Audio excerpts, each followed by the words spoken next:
So my doctor walked back in and she had tears in her eyes and was like, Alex, it's a boy and he is not going to make it.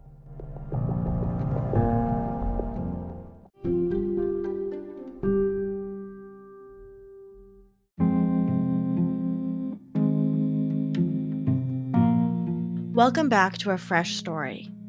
This episode is part of a special series for October, as it is Pregnancy and Infant Loss Awareness Month. We are honored to hold space for these profound conversations and share these stories. These stories may be of grief, but they are also of hope, resilience, and most of all, unconditional love. As a reminder, be gentle with your heart. And if you are not able to listen to this episode at the moment, we understand and we're holding you close. These conversations will change you as they have changed us. I'll let these amazing women tell you in their own words.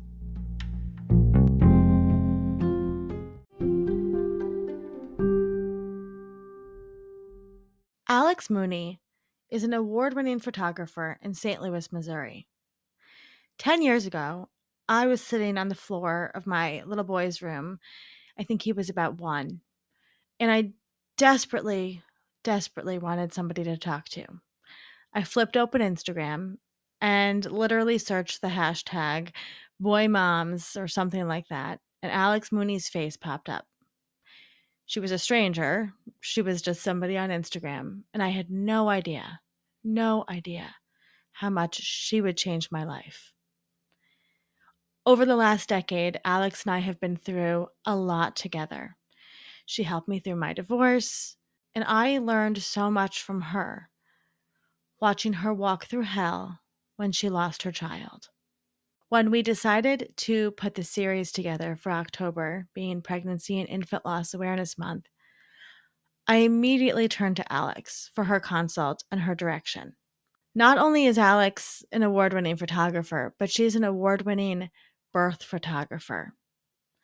And she photographs death too. I wanted her to talk about everything. How she left the hospital without her child, and then continued to support families in honoring their children in so many ways. I'll let Alex explain a little bit more. 5 years ago, 2018, I was pregnant with our fourth. Everything was going kind of like it did with the last 3. I was working at a school, but I had just gone kind of part-time. So I was doing a lot of online teaching with them. And then that kind of opened my schedule up to be a mom, but also to do photography, which was what I really wanted to do.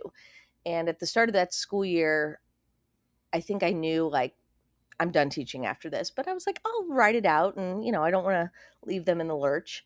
So as kind of the fall went on, I don't know, around week 16, I just sensed something wasn't right. I wasn't supposed to have my anatomy scan until 21 weeks, but I called my OB and was like, can we move it earlier? I don't know. I just, she's like, oh, we can come in, you can come in, we can listen to heart tones and stuff. And I said, no, I have a Doppler at home. Can we just move the big scan? She's like, yeah. So we moved it 2 weeks earlier to 19 weeks. 19 weeks was the beginning of October. And I went in by myself because my husband works nights. And I was like, just sleep. We've done this, 3 times before, just go to bed. So I went by myself, and I remember walking with the ultrasound tech down to the room and telling her, I think I may have a, anterior placenta. I haven't felt this baby move, but I'm gigantic. So I feel like I should be feeling something. I laid down and she put the probe on my belly, and instantly she went silent, and she looked for, I don't know, maybe a minute and turned the screen off and said, I'm going to go get your doctor. And I said, well, what's wrong? She's like, just baby's got a lot of swelling. I was like, oh, okay. And, I don't think I really knew at that point because okay, well, this is bad, whatever. So my doctor walked back in and she had tears in her eyes and was like, Alex, it's a boy, which, I was shocked because we usually don't ever find out. But at this point I didn't care. And she's like, it's a boy and he is not going to make it. And I was like, wait, what? You can tell all that from the, and so they laid me back and they scanned again, and it was like everything they scanned would just find something worse and worse.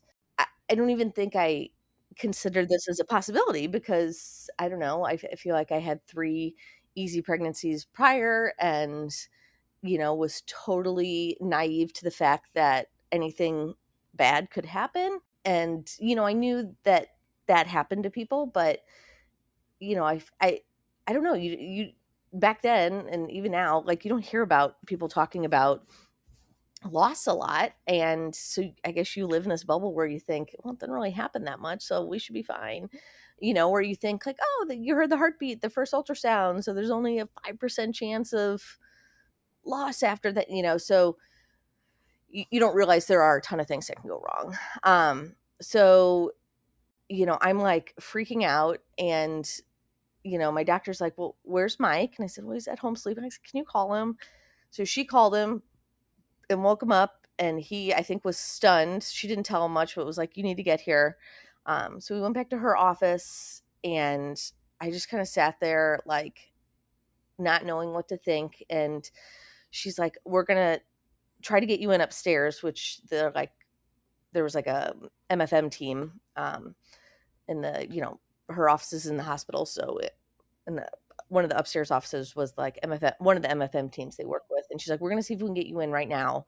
And, they can do another scan and give a little bit more. I was like, okay, okay. And so Mike got there, and we both just like, they let us out a back door. Like, we didn't have to go through the waiting room, which I was like, I didn't even know there was a back door. Yeah. And we went upstairs, and they got us in right away. And this new sonographer was doing like a real in-depth one. And I remember I kept asking her questions, and I hate this about ultrasound techs. I mean, I get it's their job, but they can't ever tell you anything. Right. And like, well, you have to talk to the doctor. And, part of me wants to be like, can the doctor just like sit in here and answer my questions while I'm asking, because anyways, that was hard because yeah, and I was like, I want answers, but I'm not gonna have to wait, for the doctor to review this. Anyways, so she did that, and then she left, and we just sat in there kind of like stunned silence. I remember we had dinner plans that night. We were supposed to go to some friends' houses, and I text and was like, hey, we're not gonna be able to make it. She's like, oh, everything okay? And I was like, no. And then she just like blew up my phone, and I was like, I'll talk to you later. So I'm sure that freaked her out. But so yeah, the doctor came in and, told us all the findings. And yeah, I mean, she was basically like, I don't know how this baby still has a heartbeat because, she just listed off all of these issues that he had, and there was a ton of swelling. And, and she said he has a lot of markers for trisomy 18, but it may not be that. He may have, you may have gotten some kind of infection that went to him. A lot of this is common with parvovirus. And so, of course, I'm like, oh my God, did I do something? So they're like, we really want to do an amniocentesis because that can rule out a lot of like genetic things. My crappy insurance at the time, which was through the school that I worked with, which was a Catholic school, which they let the religion dictate a lot of medical care, which I have other thoughts on that, but they did not approve same day amniocentesis. They made you wait. So for whatever reason, you could not have an amnio the day it was needed, right? So it wasn't my insurance company. We had like this middleman that managed our insurance. So the middleman, so even though my actual insurance, which was Aetna at the time, which is a big one, they, cover everything. Well, the middleman, which was this like Catholic host, they were the ones that dictated whether they were going to submit this to insurance or not based on religious beliefs and stuff, which is, as I'm talking out loud, it's just absolutely insane. And again, I was naive at this point because like I never needed anything other than standard medical care that is okay to have, across all religions and stuff. So anyway, so we had to wait for that to be submitted, so the next day I think we heard that it was not going to be covered if we wanted an amnio because um you know we per my insurance we could not terminate because that violates. Yeah, so finding out if it's a genetic disorder or not, makes no difference because you will carry this baby.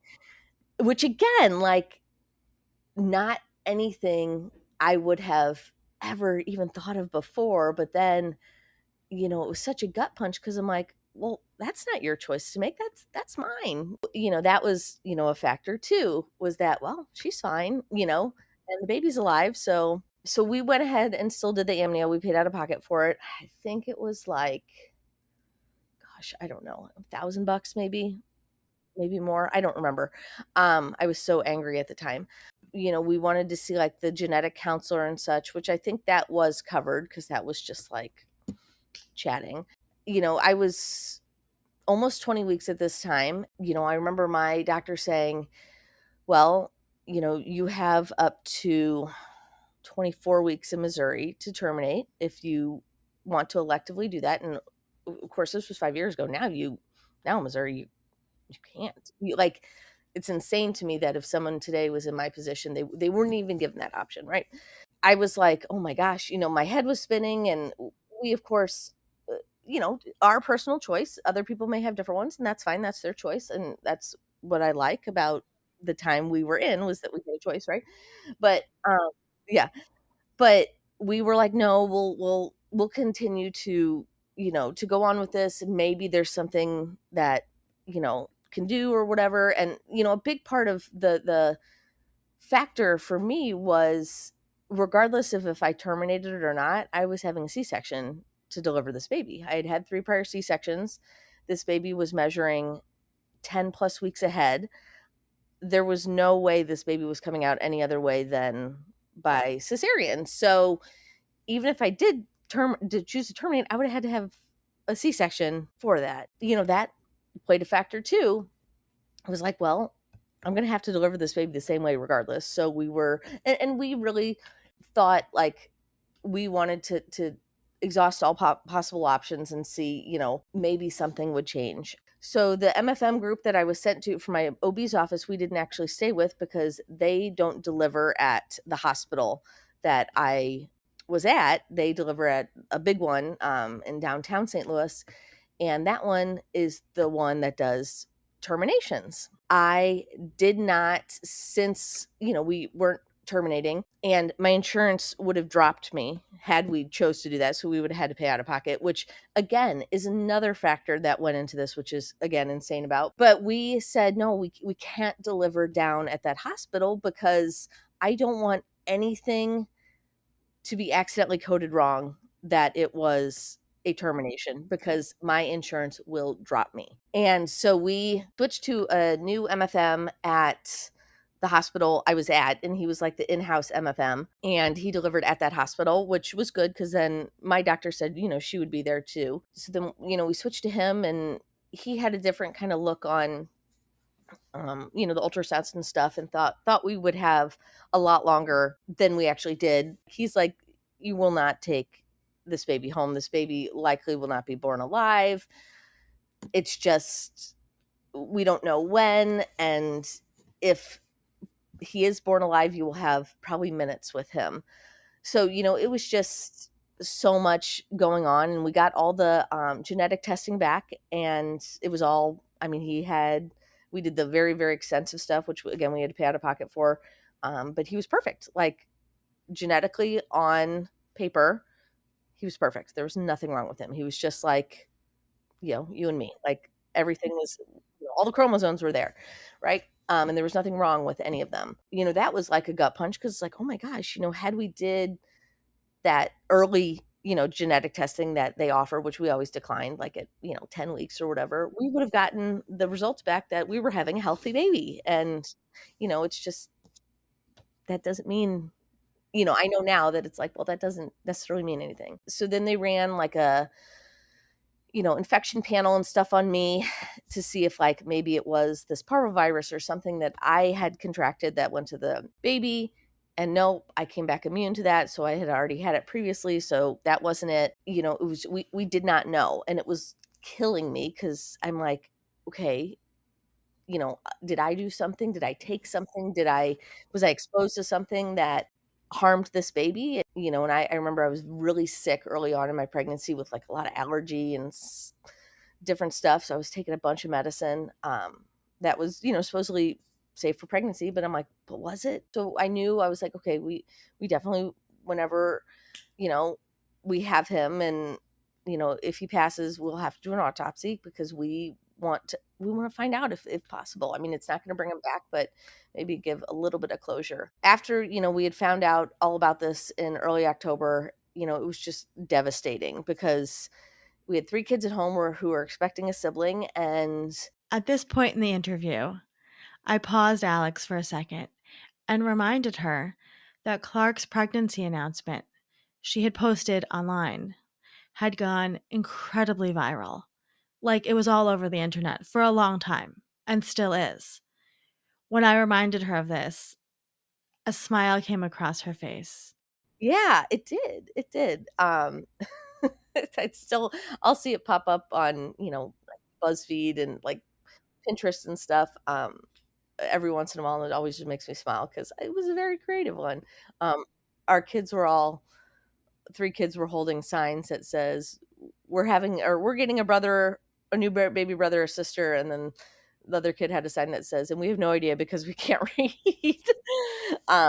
So it was, yeah, but so yeah, it was just really hard those next, almost a month, like 3.5 weeks or so, just walking around because I looked about 32 weeks, 33 weeks pregnant. I mean, I looked big and I didn't want to go anywhere. And, I was supposed to still be teaching, and I don't want to do that. I don't want to see anybody. I didn't want, I'm already mad at the school because of the insurance situation. And it was really hard.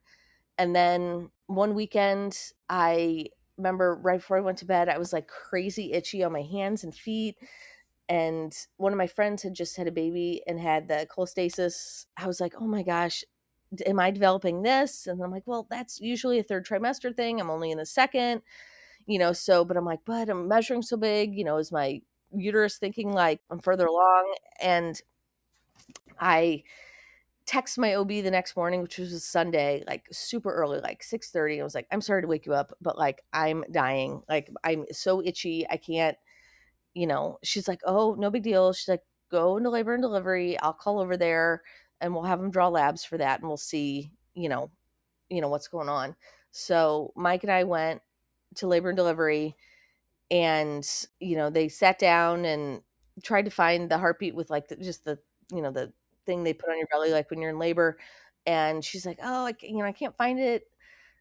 She's like, let me go grab the ultrasound. And I remember her coming in with the doctor, and as soon as they put the probe on, I was like, it's like I knew. And there was no heartbeat. And I remember this doctor who was just like a, you know, resident hospitalist. And I remember she was just like, she must not have ever had to like deliver that news to anybody because she was just so, oh my gosh, and, Mike and I were both like, thank you. We anticipated this coming, which maybe made it easier for them. I don't know, but it was just, it was hard. I was like, wow, this came a lot faster than we thought. Cause we thought, according to our other MFM, that like we would probably have another month or two, and we didn't. And it was just, yeah, it was so tough. And so now I'm like, great, now we have to tell the kids, and it's right before Halloween, which is their like favorite holiday. And it was so tough. And I remember my MFM doctor, because he was there already like doing a delivery with somebody else, and he's like, well, I can get her in. And they're like, have you eaten anything? I'm like, well, yeah, I just had a big bowl of cereal, like an hour ago. And they're like, oh, well, you need to wait 8 hours, so you don't barf up. And so I was like, oh, and then my MFM doctor's like, well, I can't do it today after, whatever. So he's like, I can get her in tomorrow at like 6 p.m. And I remember thinking, I don't want to wait. Like, let's do this now. While I probably could have gotten somebody to do it then, I knew that MFM guy needed to do it. I had a lot of complications in there along with Clark with the placenta and just other things that someone skilled needed to do it. And my OB wouldn't even touch me. She's like, "Nope, I do not feel comfortable, doing this." So she said, I'll be happy to assist, but I cannot, do it on my own. So, but she said, I will be there. We left. They're like, well, we can go ahead and admit you and you can, I'm like, I'm not staying. Like, I'm going home and going to sleep in my bed tonight. So we went home and, we told our parents and the kids, and it was just so tough because, we're there and they're like, well, if the baby died, why is your belly still big? And I remember texting my buddy who's a photographer. We're, like backup partner photographers, and she was like, "We're doing maternity pictures tonight." And I was like, "No, we're not." I was like, "I don't want to." You like, nope, nope, nope. And she's like, "No, I'm not taking no for an answer. We're doing them. I will meet you at this park at 5 p.m. or whatever it was." And I was like, "Oh, fine, whatever." And now in hindsight, I'm like so glad we did them because those are some of my, favorite pictures we have with him. And I was so glad she was pushy on that. And, then she took all of my photo sessions for like the next month because, I was going to have a C-section. I couldn't, get back up and work. So she was so wonderful in doing that. And she was like, and I'll be there for Clark's birth too. And I remember thinking, no, just maybe come afterwards. And she again was insistent and was like, nope, I will be there. When you get checked in, I will be there.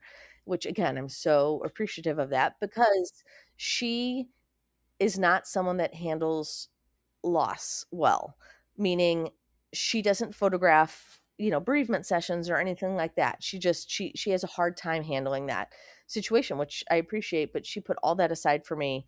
And I know she wouldn't do that for many people. Yeah, so then, the next day we went in and it happened to be my grandma's birthday who had died the year prior. She had her absolute favorite movie book was Gone with the Wind. She loved Rhett Butler's character, which was played by Clark Gable. And I had loved the name Clark for that. So we had named Clark previously, kind of after her a little bit, just because, that's, yeah, we try to give all of our kids some kind of family name or family kind of relationship name.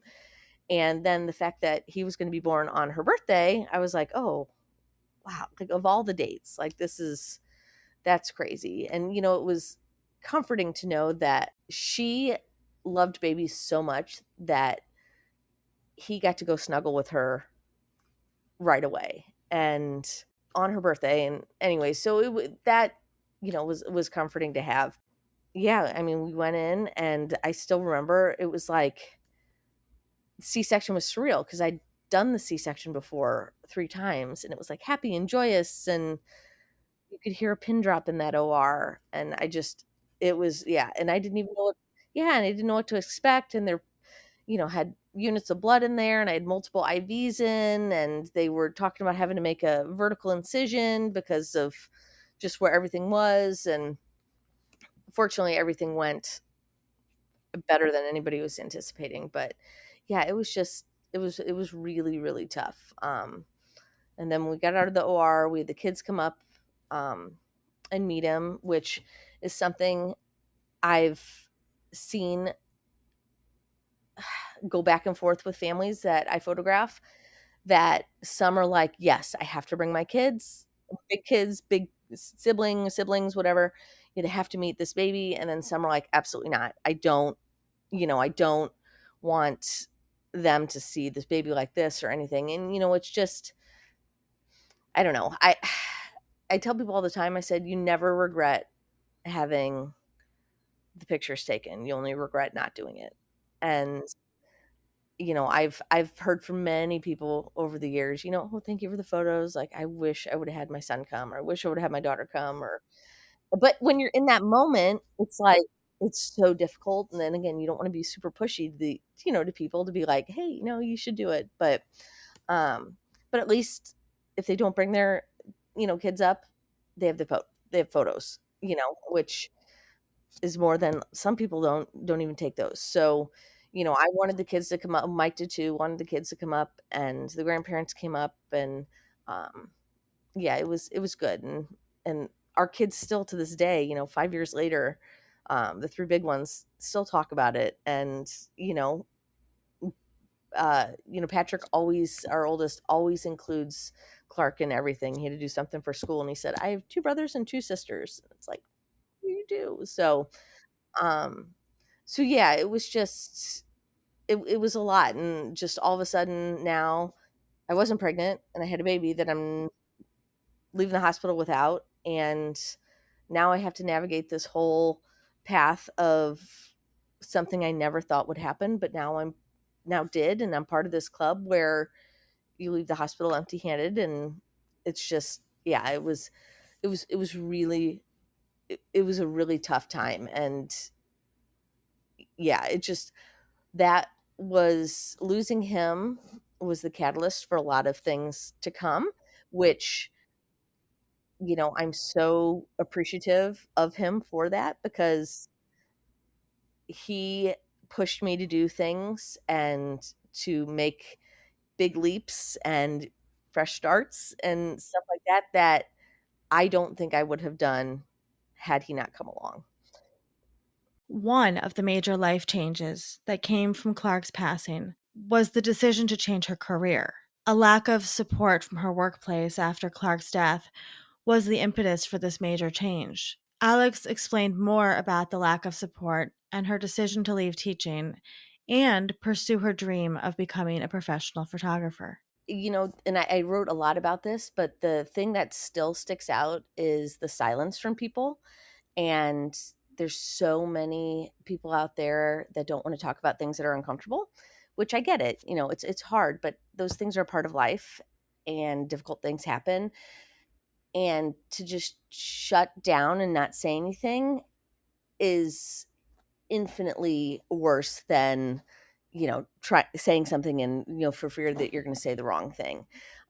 So that was like really hard, was, these people, some of them that, were close or thought were close, and it's just like I didn't hear anything from them, and it's just, that was really hard. But then on the flip side, we had so many people who were so great, in supporting us. And, I love hearing his name. I love hearing, people talk about him and reference him and make sure, that he's still very much a part of what we're going through. But people supported us in all sorts of ways, obviously, like brought us food and different things like that. But, I had an internet friend send crafts for my big kids, and included something for them to make, for Clark, and just, just different things like that, that just people reaching out, even just a simple text message to say, hey, just don't even need to respond, just checking in, sending you a hug, that kind of stuff. So, that was really great.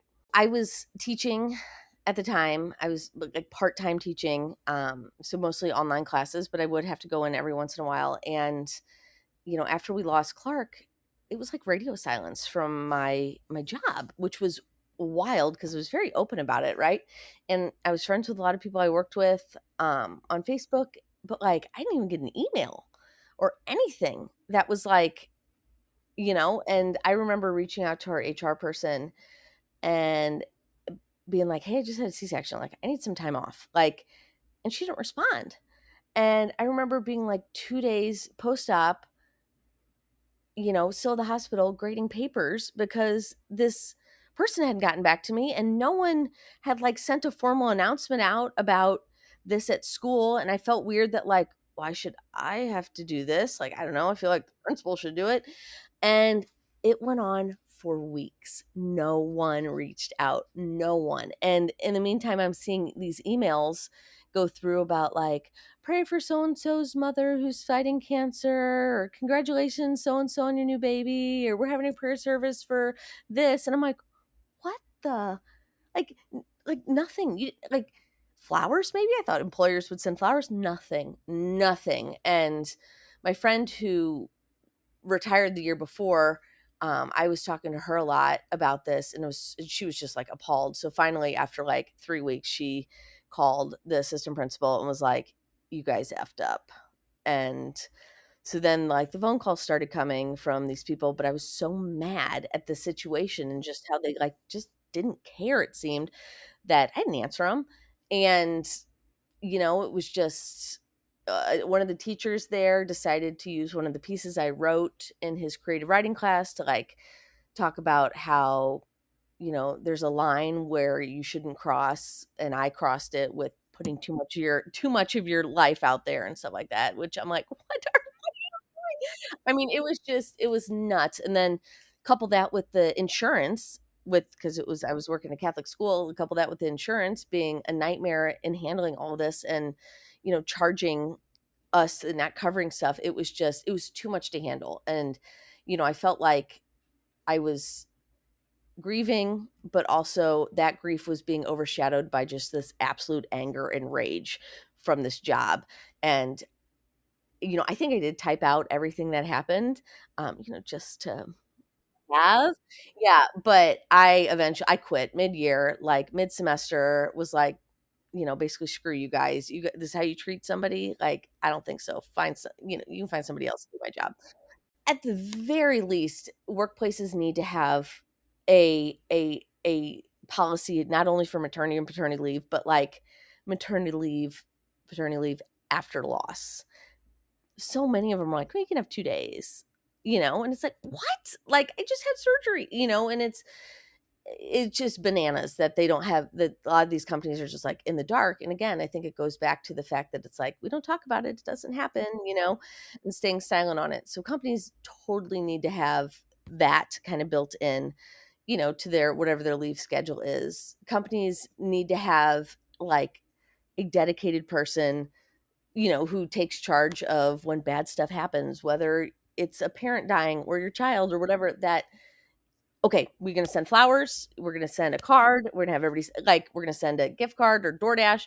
But, again, I just feel like loss, like with child loss, and stillbirth and stuff, it's such a taboo topic that a lot of people are like, "Oh, that sucks, but I don't want to talk about it. Like, I don't want to bring it up. Like, I don't want to give them anything to remind them of it." And it's like, no, we want the opposite. I asked Alex to explain how she supported herself and her mental health after Clark's passing, how she lives with the grief every day, and as a family, how they continue to honor Clark's life. Our loss was our fourth, so we had 3 other kids, and I think that definitely helps because you can kind of focus your energy on them, rather than, you know, if you didn't have any kids. My heart goes out to the people that lose their first baby because, they don't have that automatic built-in distraction, like we did. So, I focused on them. I blogged a lot. I wrote a lot.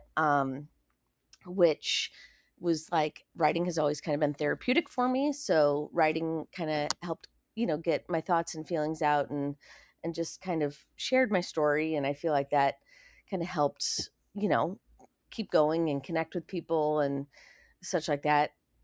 Um, I went and, I talked to a therapist, counselor, psychologist, I don't know, somebody, yeah, like a grief counselor type person, because I wanted a third party to talk to. I didn't wanna talk to a friend, I didn't wanna talk to a family member that had, like, been through this with me and that I'm very, open with anyways. I wanted somebody kind of outside of knowing what happened, and that helped, a lot just to have somebody who wasn't there, to talk through it with. Um, that helped. Again, just kind of finding a a niche for my grief per se, and obviously blogging helped and talking about it, worked for me. And I know that's not everybody's thing because and that's fine. But definitely finding like a a group of people or even one person that you can connect with that maybe has gone through this with you that you can talk to, because I think that's so important to get these emotions out. Even a Facebook group, I'm in some, lost Facebook groups, and those posts that people put up, I mean, they're really opening themselves up, but they get so much good feedback, and I think that's so important, to not let, all this kind of bottle up, but it kind of helps you in your journey. Yeah, and I feel like grief and joy can go hand in hand, and you don't always have to be happy, but you also don't always have to be sad. I mean, you can, it's your choice and whatever you're feeling, but it's you can find the good in really bad situations, and that's what I've tried myself to do with Clark. Is what his legacy and his time, what has that taught me, and what has that caused me to do. So I mean, I look at it like that, but I have other friends that have lost kids and babies and infants several years ago, and it is almost like a wave or a teeter-totter, where some days you have really good days and you may only think about them a couple times, and some days you're just so consumed you don't want to get out of bed. And that's okay. And it may go like that, and for the rest of your life, and it may be big waves of that and then little waves.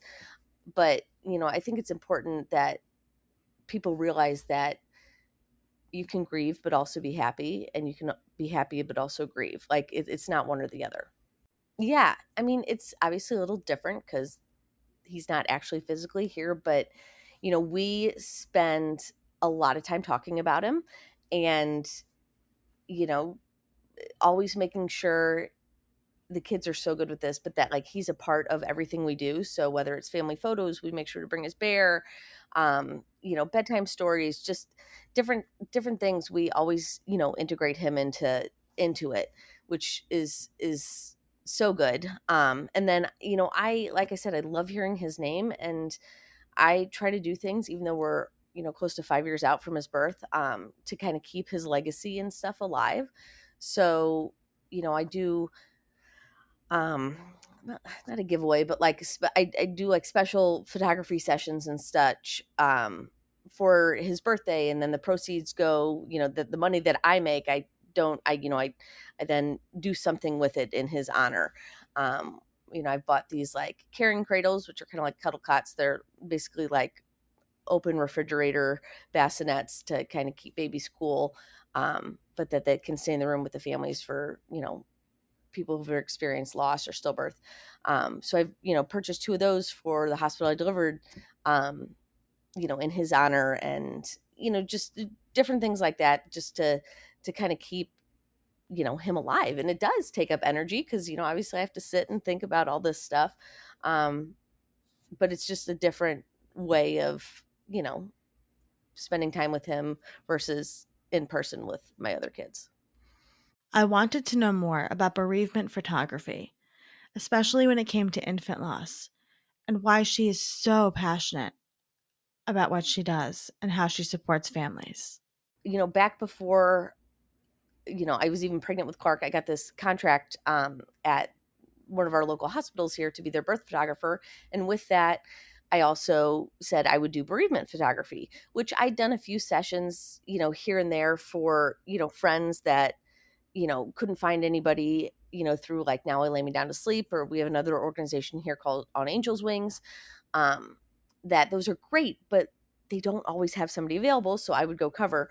So when I got this contract, a big thing was I would be the bereavement photographer, so that they had someone to always count on, because too many times, they would call for photos and no one was available. And these families were like left with taking iPhone pictures, which is fine. But, some of these families wanted more. So, I had that bereavement part, and it was so crazy that that was even like brought up, because that ended up, after we lost Clark and stuff, being such a huge part of what I do.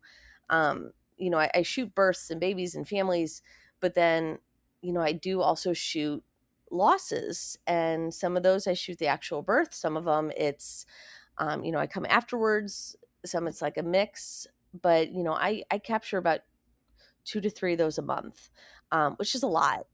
Um, and some months it's more, some months it's less, but it's a lot. And it's, babies from 14 weeks through 41 weeks, or babies that are a few days old that, had something, genetic or congenital or whatever. Yeah, yeah.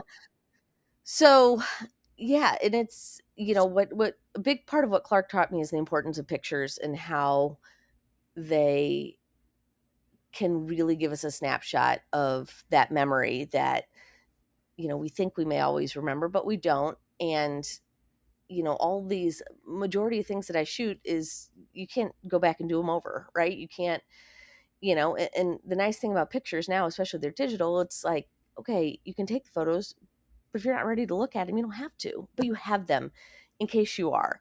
And I've heard too many times where people didn't get photos and then years later they're like, I wish I had a photo of my child. I have nothing. So I've tried to really advocate for families that are experiencing this horrible situation, whether it's expected, kind of like Clark's was, or totally unexpected, to to kind of embrace those emotions and just set that I don't want these photos aside for a second and just get them because they will want them someday. um and it's the, they're just so important to have, and you can't go back and get them, and I think they are a good tool to help in the grieving process too. Again, whenever that falls, I've had people that I've taken them, and I just had somebody I did in 2021, in July of 2021, and this week they just logged into their gallery for the first time. And it's like, but it's there. It was ready for them. And, had they not had that, like, so I think they're really, really important. When I asked Alex what she would say to another parent experiencing this loss, she simply said, You're not alone. It seems like you are. It's so isolating. It's so, awful. You may not know anybody who's been through it, but there are people out there and resources that can help, and they do help. And the biggest thing I tell families, when they reach out to me is, please don't feel like you're going through this alone. Like, you're not. We can, I can help you in any way, obviously, but um, know that, you have people here supporting you, because I think that's the biggest thing that you need when going through this is support, and that from all angles, whether it's Facebook groups or, in person. So "Thank you, Alex, for sharing your story and helping so many people feel less alone. Thank you for sharing Clark with us. We will remember him always."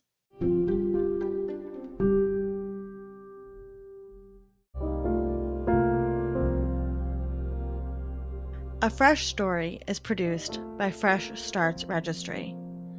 A heartfelt thank you to all of the women who shared their stories in this special series. And a special thank you to Alex Mooney, who has been our special consultant for these episodes. If you are experiencing pregnancy or infant loss, we hope that these episodes helped you feel a little bit less alone. We love you, and we are holding you close.